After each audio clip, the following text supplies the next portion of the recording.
अस्सलाम वालेकुम। मेरा नाम डॉक्टर अब्दुल्ला इशफाक है और आज मैं आपको बीडीएस और एमबीबीएस के डिफरेंस के बारे में बताऊंगा। अक्सर स्टूडेंट्स मेरे से कमेंट्स में पूछते हैं कि सर बीडीएस चूज करना चाहिए, एमबीबीएस चूज करना चाहिए, इनमें डिफरेंस की एक वीडियो बना दें। तो सबसे पहले मैं बताता हूँ कि इनमें मेन डिफरेंसेस क्या हैं और साथ साथ सिमिलैरिटीज भी मैं आपको बीच में जहाँ जहाँ होंगी बताता जाऊंगा। तो एट द एंड आप खुद चूज कर सकते हैं कि आपके सर्कमस्टांसिस के हिसाब से कौन सी फील्ड बेहतर है। तो सबसे पहले तो मैं आपको बता दूं कि जब आपने दोनों में से कोई चीज चूज करनी है तो मैं हमेशा कहता हूं, मैंने अपने कैरियर काउंसलिंग की वीडियोस में भी ये बात की है कि कैरियर हमेशा आपने अपने सर्कमस्टांसिस को देखते हुए चूज करना है। क्योंकि हर एक के सर्कमस्टांसिस डिफरेंट है, फाइनेंशियल स्टेबिलिटी डिफरेंट है, फैमिली का एक जो सेटअप है वो डिफरेंट है। तो काइंडली अपने सर्कमस्टांसिस को देखते हुए, अपना इंटरेस्ट देखते हुए, अपना फाइनेंशियल स्टेटस देखते हुए सबसे पहले आपने फिर दोनों में से कोई एक चीज चूज करनी है। लेकिन जो मेन डिफरेंसेस है वो मैं आपको बता देता हूँ। तो सबसे पहले स्टार्ट करते हैं कि जब आपने एफएससी प्री मेडिकल कर ली उसके बाद आपका एग्रीगेट बनता है। तो मैट्रिक के 10%, एफएससी के 40% और एनटीडीएस के 50% मिला के एग्रीगेट बनता है। और बीडीएस और एमबीबीएस का तरीकाकार दोनों का सेम है, यानी एक ही एग्रीगेट होता है और दोनों के लिए एमडी कैट कंपलसरी है। उसके बाद आप अप्लाई करते हैं एडमिशन के लिए। तो सबसे पहला जो डिफरेंस है वो ये है कि जो मेरिट है एमबीबीएस का वो थोड़ा ज्यादा होता है एज कम्पेयर टू बीडीएस। यानी अगर 90% मेरिट एमबीबीएस का है तो 89 के करीब बीडीएस का गवर्नमेंट के अंदर मेरिट होता है। इसी तरह प्राइवेट के अंदर भी जो इंस्टीट्यूट्स हैं उनमें भी एमबीबीएस का मेरिट थोड़ा सा ज्यादा है एज कम्पेयर टू बीडीएस। उसके बाद जो नंबर ऑफ सीट्स और नंबर ऑफ मेडिकल कॉलेजेस हैं वो एमबीबीएस में ज्यादा है और बीडीएस में नंबर ऑफ सीट्स और मेडिकल कॉलेजेस कम है। इसके बाद फी की बात कर लेते हैं। अब क्योंकि एमबीबीएस 5 साल की डिग्री है, 5 इयर्स डिग्री प्रोग्राम है, तो हर साल की पर ईयर फी पे करनी पड़ती है और प्राइवेट की फी आपको पता काफी ज्यादा हो गई हुई है। तकरीबन 24-25 लाख है अभी करंटली जो चल रही है। तो जो एमबीबीएस है वो 1.5 करोड़ के करीब आपके एक्सपेंस आ जाता है, जबकि बीडीएस के अंदर फी थोड़ी सी कम है और एक्सपेंस उसका 1 करोड़ 85 लाख टू 1 करोड़ के करीब है। तो फीस जो है वो एमबीबीएस की ज्यादा है। उसके बाद मैंने बताया कि एक जो एमबीबीएस है वो 5 साल की डिग्री है और जो बीडीएस है वो 4 साल की डिग्री है। इसके बाद अब मेन जो चीज है कि जो पढ़ाई है, जो एग्जाम्स हैं, जो सिस्टम है प्रोफेशनल एग्जामिनेशन का, वो ऑलमोस्ट सिमिलर है। सिलेबस थोड़ा सा डेंटिस्ट्री के थोड़े से सिलेबस में चेंज आता है, उसके अपने सब्जेक्ट्स हैं। लेकिन जो बेसिक जो नॉन क्लिनिकल सब्जेक्ट्स हैं वो ऑलमोस्ट सेम है, सिलेबस तकरीबन सेम है। और जो सिस्टम है, जो एग्जामिनेशन का एक क्राइटेरिया है, पाथवे है, तो वो दोनों का ऑलमोस्ट सिमिलर है। और 4 साल के इसी तरह हर साल का आपका एग्जाम होता है, first prof, second prof, third prof, fourth prof BDS तक, और फिर फाइनल प्रॉफ जो है वो एमबीबीएस में यानी 5 साल का होगा। उसके बाद आप आ जाते हैं हाउस जॉब के अंदर। अब हाउस जॉब दोनों के लिए कंपलसरी है और जो पे स्केल है गवर्नमेंट की तरफ से, वो प्राइवेट बेसिक ग्रेजुएट है या गवर्नमेंट की ग्रेजुएट है, वो इस टाइम 67,000 चल रहा है और इतनी ही मिलती है। अब हाउस जॉब में बीडीएस के जो ग्रेजुएट्स हैं उनको एडवांटेज ये है कि उनकी कॉल्स वगैरह नहीं लगती, जिस तरह के एक जो एमबीबीएस का ग्रेजुएट है जो हाउस जॉब कर रहा है उसकी ईआर में ड्यूटीज और कॉल्स वगैरह वो लगती हैं। तो एक ये एडवांटेज है बीडीएस के ग्रेजुएट्स को।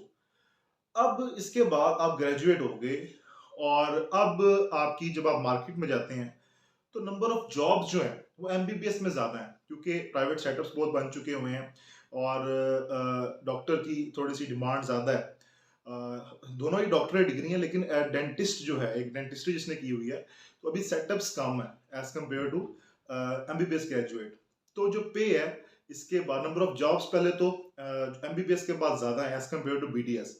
बीडीएस में नंबर ऑफ जॉब्स थोड़ी सी अभी कम है। और जो पे है, अब आप कभी ग्रेजुएट हुए हाउस जॉब के बाद और आप एज एमओ मेडिकल ऑफिसर काम कर रहे हैं, तो आपकी जो पे है वो तकरीबन 60,000 के करीब एक मेडिकल ऑफिसर को जिसने एमबीबीएस किया है उसको मिलती है। और इसी तरह जो बीडीएस है, अब बीडीएस वाले को एज अ मेडिकल ऑफिसर भी वो काम कर सकता है, एज अ डेमोन्स्ट्रेटर भी वो काम कर सकता है, और क्लिनिक्स जो क्लिनिकल इनकी प्रैक्टिस है जिनके सेटअप्स बड़े बड़े चल रहे हैं, वहाँ पे जो जूनियर डॉक्टर, जो जूनियर डेंटिस्ट हैं, जो भी फ्रेश ग्रेजुएट होते हैं, वहाँ पे जाके उनको ज़्यादा जॉब मिलती है और उनकी पे वेरी करती है। 45,000 टू 50,000 भी है कहीं पे, कहीं पे 35 भी दे रहे हैं, 55 भी दे रहे हैं। लेकिन जो एमबीबीएस की ग्रेजुएट है वो ऑलमोस्ट सेम है। मैंने बताया मेडिकल ऑफिसर को 60,000 ही मिलती है। और ये जो टाइम दोनों की टाइमिंग यानी 36 आवर्स पर वीक आपने देने होते हैं, और पर मंथ की फिर आपको इस तरह सैलरी मिलती है।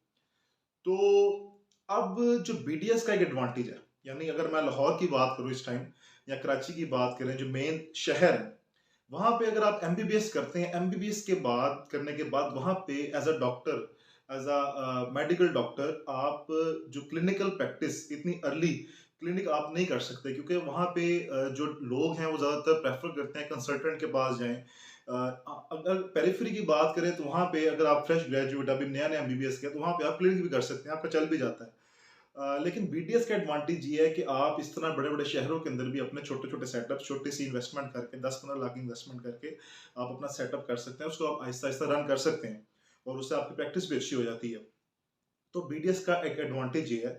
और एमबीबीएस के अंदर आप इतनी अर्ली जो है वो क्लिनिक खासतौर पर बड़े शहरों के अंदर अपना नहीं कर सकते। आपके पास पेशेंट अभी उस तरह से नहीं आते। उसके बाद अब बात करता हूँ मैं स्पेशलाइजेशन की। जो अब दोनों पाथवेज के अंदर एफसीपीएस है, ठीक है। एफसीपीएस आप कर सकते हैं एमबीबीएस के बाद भी, बीडीएस के बाद भी। इसके अलावा आप एमबीबीएस में एमडीएमएस कर सकते हैं, फिर आप एमफिल कर सकते हैं जो नॉन क्लिनिकल सब्जेक्ट्स हैं, जैसे बायोकेमिस्ट्री हो गया, एमफिल कर सकते हैं, फिर आप एमएससी कर सकते हैं। ये दोनों के लिए है, आप बीडीएस में भी कर सकते हैं और आप एमबीबीएस में भी कर सकते हैं। तो एफसीपीएस करने के लिए जो आप फेलोशिप प्रोग्राम होता है, ये सीपीएसपी के थ्रू इसकी इंडक्शन होती है।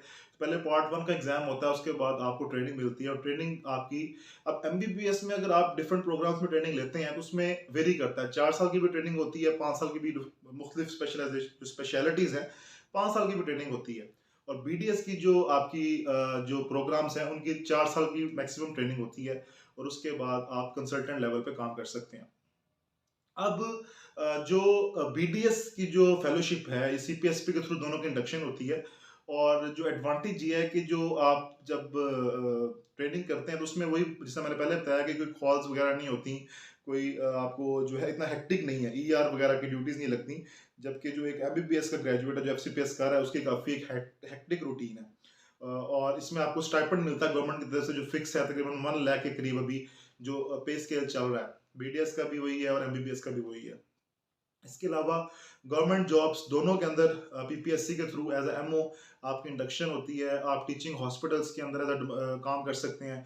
फिर आप जो आपके इंस्टीट्यूट्स हैं वहाँ पे एज डेमोन्स्ट्रेटर काम कर सकते हैं। लेकिन मैंने आपको पहले बताया था कि नंबर ऑफ जॉब्स जिन्होंने एमबीबीएस किया है उनकी ज़्यादा है। अब जो सबसे इम्पोर्टेंट डिफरेंस है वो मैं आपको बताता हूँ कि जो फॉरेन एग्जाम्स हैं, बाहर के जो पास, अगर आप यूके में या फिर आप यूएसए के अंदर या गल्फ के अंदर आप जाना चाहते हैं तो एमबीबीएस के कौन से पाथवेज हैं और बीडीएस के कौन से पाथवेज हैं। तो जो सबसे मेन डिफरेंस है, मैं डिटेल अभी आपको बताता हूँ। जो बीडीएस के एग्जाम्स हैं, जो एक बीडीएस का मुझे मेरी नज़र में एक ड्रॉबैक है, तो बीडीएस के एग्जाम्स काफ़ी एक्सपेंसिव है और काफ़ी टफ पाथवेज है एज कम्पेयर टू एमबीबीएस।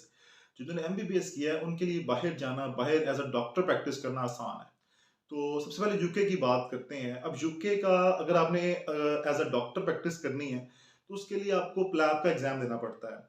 अब प्लैब का पाथवे क्या है कि आप सबसे पहले एक अपना इंग्लिश प्रोफिशिएंसी टेस्ट देते हैं, जो कि आप ओईटी भी दे सकते हैं, आईएलटीएस भी दे सकते हैं, पाकिस्तान के अंदर ही होता है। उसके बाद आप प्लैब वन की रजिस्ट्रेशन करवाते हैं, वो भी पाकिस्तान के अंदर होता है और उसकी फीस तकरीबन 250 पाउंड है इस टाइम, 1 लाख के करीब बनती है। इसी तरह ओईटी की भी 1,20,000 के करीब फीस है। फिर आप जब प्लैब वन एक रिटन टेस्ट है, ये आपका जो एमसीक्यूज बेस्ड टेस्ट होता है, जब ये आपका पास होता है फिर आप प्लैब टू देने, जो कि एक ओस्की बेस्ड टेस्ट है, क्लिनिकल एग्जाम है, वो आप यूके जाते हैं और यूके जाके वो एग्जाम पास करते हैं। उसके बाद आप जनरल मेडिकल काउंसिल जो यूके की है उसमें अपने आप को रजिस्टर्ड करवा सकते हैं, आपको लाइसेंस मिल जाता है। और इसका एक्सपेंस तकरीबन आ जाता है, कह लें कि 4 से 5 हज़ार पाउंड, जो कि पाकिस्तानी कह लें कि 15 से 20 लाख रुपया बन जाता है। इसमें आपके तीनों जो है ओईटी भी कवर हो जाता है, आपका प्लैब वन भी और प्लैब टू भी। इसी तरह जब डेंटिस्ट्री की अगर मैं बात करूं, तो अगर आप यूके के अंदर एज अ डेंटिस्ट काम करना चाहते हैं तो उसका एक्सपेंस ज्यादा है। अब उसके अंदर जो ओवरसीज रजिस्ट्रेशन एग्जामिनेशन होती है, ORE जिसको हम कहते हैं, जो कि जनरल डेंटल काउंसिल जो है वो कंडक्ट करवाता है, ओवरसीज रजिस्ट्रेशन एग्जामिनेशन, ORE। अब इसके भी दो पार्ट्स हैं, इसमें भी सबसे पहले आपको OET या IELTS देना पड़ेगा, उसके बाद इसका ORE का पार्ट 1 होता है। अब जो पार्ट 1 है वो जिस तरह प्लैब 1 पाकिस्तान में था, लेकिन पार्ट 1 ORE का आपको यूके जाके देना पड़ता है। तो ट्रैवलिंग के एक्सपेंसेस, फिर वहां जाके अकोमोडेशन के एक्सपेंसेस, फिर फूड के एक्सपेंसेस आपको बीच में ऐड ऑन हो जाते हैं, और इसकी फी भी ज्यादा है, यानी 890 पाउंड के करीब इस टाइम फी है पार्ट 1 की। पार्ट 1 पास करने के बाद फिर आपको पार्ट 2 देना पड़ता है, पार्ट 2 की भी फी तकरीबन 3000 पाउंड के करीब है। फिर वो आपको पास करना पड़ता है, वो भी उसकी बेस एग्जाम है। पार्ट 1 आपका एमसीक्यू बेस एग्जाम है। तो फर्क आ गया कि पार्ट 1 जो है वो जिस तरह प्लैब 1 आप पाकिस्तान में दे रहे हैं, इसी तरह बीडीएस का जो लाइसेंसिंग एग्जाम है उसका पार्ट 1 आपको बाहर जाके देना पड़ता है, पार्ट 2 दोनों में आपको बाहर जाके देने पड़ते हैं। तो आपका जो एक्सपेंस है वो बढ़ जाता है एज अ फॉरेन ग्रेजुएट।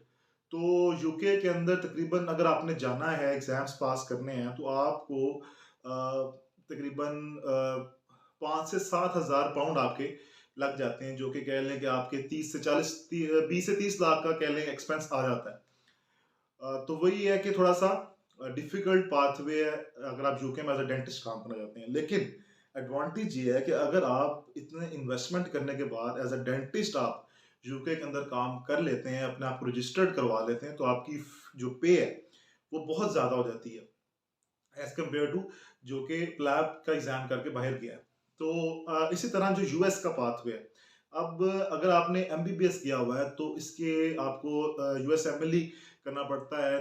तीन स्टेप्स होते हैं इसके, जो आपको पास करने पड़ते हैं। दो स्टेप्स, स्टेप 1 और स्टेप 2 आपको पाकिस्तान में देना पड़ता है, और स्टेप 3 आप जाके यूएस के अंदर देते हैं। साथ ऑब्जर्वरशिप करनी पड़ती है। तो इसका जो तकरीबन एक्सपेंस आ जाता है वो पाकिस्तानी कह लें कि इस टाइम करंटली जो डॉलर का रेट है वो 75 to 80 लाख के करीब है। 75 to 80 लाख के करीब है। इसी तरह यानी ये 30,000 डॉलर्स के करीब, 25 से 30 हज़ार डॉलर्स के करीब ये एक्सपेंस आता है। इसमें सारे आपके ट्रैवलिंग एक्सपेंस इंक्लूड है, आपकी फ़ी इंक्लूड है, आपके जो इंग्लिश की ओईटी का एग्जाम है उसकी फ़ी इंक्लूड है, तीनों स्टेप्स की जो आपकी फ़ी है वो, फिर आपकी अटैचमेंट्स की फ़ी, सब इसमें इंक्लूड है जो मैं आपको टोटल एक्सपेंस बताया। अब अगर आप as a BDS graduate US के अंदर प्रैक्टिस करना चाहते हैं तो यूएस के अंदर सबसे पहले आपकी बीडीएस की डिग्री एक्सेप्टेबल ही नहीं है, वो इसको रिकॉग्नाइज ही नहीं करते। उसके लिए आपको सबसे पहले वहां जाके उनके लिए 2 या 3 साल की जो उनकी डिग्री है वो करनी पड़ती है। जब आप बाहर जाते हैं तो उसमें आपको पहले वो एडमिशन देते हैं, आपको 2-3 साल बीडीएस पढ़ना पड़ता है, आपको first second year third year कहीं से भी वो स्टार्ट करवाते हैं। वो 2-3 साल करके उसकी भी आपको फी पे करनी पड़ती है, और अच्छी खासी फी है उसकी।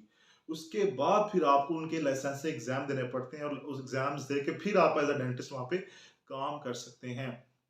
और ये अच्छा खासा महंगा पाथवे है। इसमें तकरीबन 4 से 5 करोड़ रुपए का जो अभी तक एक्सपेंस आ जाता है, और इससे ज़्यादा आता है, मैंने आपको मिनिमम बताया।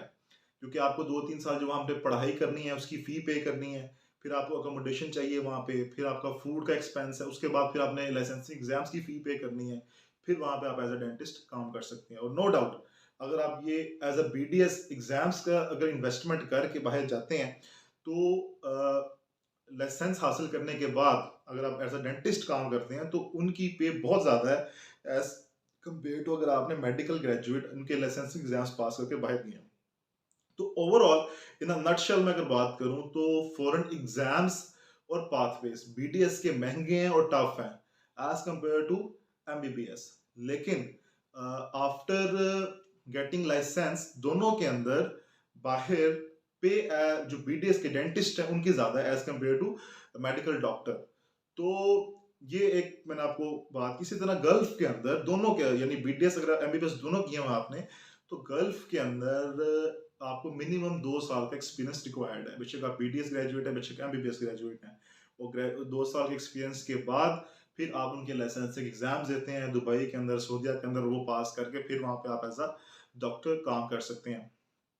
तो ये मेन डिफरेंसेस थे बीडीएस के और एमबीबीएस के। अगर आप इनमें से कोई भी प्रोफेशन चूज करना चाहते हैं तो मैंने आपको डिफरेंसेस बता दिए, और अपने सर्कमस्टांसिस को देखते हुए, अपने फाइनेंशियल स्टेटस को देखते हुए, अपने इंटरेस्ट को देखते हुए कोई भी कैरियर आप इनमें से चूज कर सकते हैं। अगर आप कोई क्वेश्चन पूछना चाहते हैं तो कमेंट सेक्शन में पूछ सकते हैं, फॉरेन एग्जाम्स के बारे में, फ़ी के बारे में, पाथवे के बारे में। तो इंशाल्लाह मैं काफ़ी स्टूडेंट्स प्लैब के बारे में, एमएलई के बारे में, ओआरई के बारे में पूछ रहे हैं। मैं इंशाल्लाह डिटेल्ड वीडियो इन पे जो पाथवे है उस पे डिटेल वीडियो अपलोड करूँगा। और अगर आपने अभी तक मेरे चैनल को सब्सक्राइब नहीं किया तो सब्सक्राइब करना मत भूलिएगा। इजाज़त दें। हाज़िर होते हैं नेक्स्ट वीडियो में नेक्स्ट मैसेज के साथ। अल्लाह हाफ़िज़।